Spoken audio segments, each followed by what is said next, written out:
Hi. ఒక మంచి story మీకు చెప్పాలని అనుకుంటున్నా. అది ఇప్పుడు మనము పొద్దున్నే లేవగానే ఎవరి ముఖం చూసాము, ఈరోజు బాగా జరగలేదు అని తిట్టుకుంటాం కదా యాక్చువల్లీ. సో, ఆ బేస్ మీద జరిగే స్టోరీ ఇది. ఒక రాజు ఉంటాడు. ఒక రాజు అంటే రాజ్యంలో రాజు అనే కింగ్ అని ఉంటాడు. కింగ్ ఏం చేస్తాడంటే పొద్దున్నే ఉదయాన్నే లేచి ఇప్పుడు ఆ కోట ఉంటుంది కదా, ఆ కోట దగ్గర ఇట్లా లేచి ఇట్లా పైకి ఇట్లా ఒళ్ళు విడుస్తాడు అన్నట్టు. ఒళ్ళు విడుచుకుంటూ కిందికి చూస్తాడు ఆ కోట నుండి. కిందికి చూస్తే అతనికి ఆ, ఒక కురూపిని కనిపిస్తుంది అన్నట్టు. ఒక కురూపిని అంటే మేల్ కురూపు అంత ఆకారం అందవికారంగా ఉండే కురూపుడు కనిపిస్తే అబ్బా పొద్దు పొద్దున్నే వీడి ముఖం చూసాను ఏందిరా బాబు అనుకుంటాడు. సరే అని వెళ్ళిపోతాడు. వెళ్ళిపోయిన తర్వాత ఇక రాజు కాబట్టి రెడీ కావాలి కదా, స్నానానికి వెళ్తాడు. స్నానానికి వెళ్ళిన తర్వాత అక్కడ జస్ట్ ఇట్లా జారి పడతాడు. జారి పడగానే కాలుకి పెద్ద దెబ్బ తాకుతుంది. అప్పుడు అనుకుంటాడు, అబ్బా పొద్దున్నే ఎవడి ముఖం చూశానంటే వాడికి సడన్గా స్ట్రైక్ అవుతుంది. ఇట్లా అక్కు రూపుని ముఖం చూశాను అట్లా అనుకుంటాడు. సర్లే అనుకుంటాడు.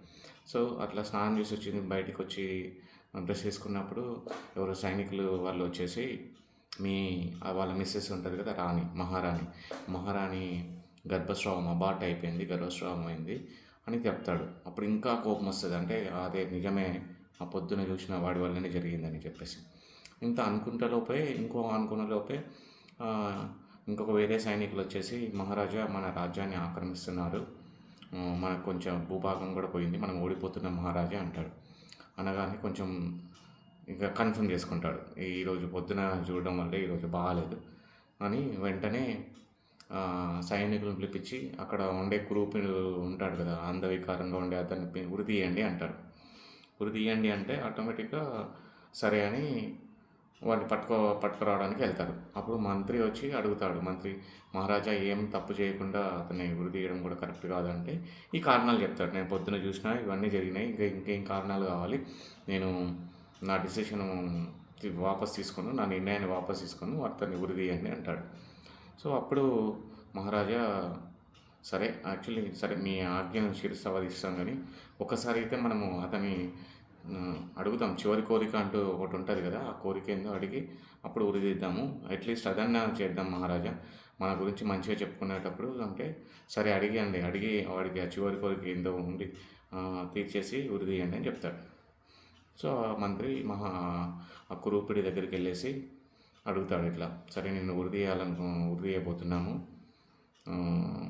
నీ చివరి కోరిక ఏందో చెప్పండి. సో నువ్వు మహారాజుని చూడడం వల్లనే ఇవన్నీ అయినాయని మహారాజు భావిస్తున్నాడు.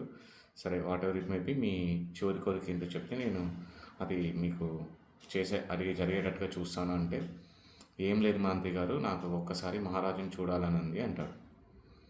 అదే విషయం మళ్ళీ మహారాజు దగ్గరికి వచ్చి మంత్రి చెప్తే, నేను ఆల్రెడీ వాడిని చూస్తేనే ఇంత డ్యామేజ్ జరిగింది నాకు, మళ్ళీ వాడిని ఎందుకు చూస్తాను అంటే, మహారాజా అట్లీస్ట్ వాడు కవర్ చేసుకుంటాడు, మీరు వాడిని చూడని అవసరం లేక అతను మీరు చూసే విధంగా ఏర్పాట్లు చేస్తానని అంటే, సరే ఏదో విధంగా చేయండి అని చెప్పేసి పిలుస్తాడు. ఆ కురూపుడు కవర్ చేసేసి మహారాజు కనపడేటట్టుగా మహారాజు వెనక సైడ్ తిప్పుకుంటూ చెప్తాడన్నట్టు. చెప్పి సరే చూసిన తర్వాత వెళ్దామంటే, నేను ఒక్క మాట మాట్లాడాలనుకుంటున్నా అని అంటాడు. అంటే ఇంకా చెప్పు, వచ్చినావు కదా ఏంటిది అని అంటే, మహారాజా నాకు చాలా అంటే బాధగానే ఉంది, మీకు దెబ్బ తాకడము, పొద్దున్నే నన్ను చూసిన తర్వాత దెబ్బ తాకడము, మహారాణికి గర్భస్రావము అబౌట్ కావడము, తర్వాత నెక్స్ట్ రాజ్యం మీద దండెత్తుకు రావడం, ఇవన్నీ నాకు కూడా కొంచెం కష్టంగానే ఉంది.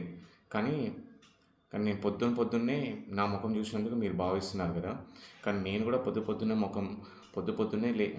పొద్దున్నే మీ ముఖం చూశాను, నాకేమో మరణశిక్షణ పడింది, మీ ముఖం చూసినందుకు నాకు మరణశిక్ష పడింది, మీకేమో ఇవి జరిగినాయి, దీన్ని బట్టి మీరు నిర్ణయించుకోండి ఎవరి ముఖము మంచిది ఎవరు మంచిది అనేది అని చెప్తాడన్నట్టు. సో ఇతను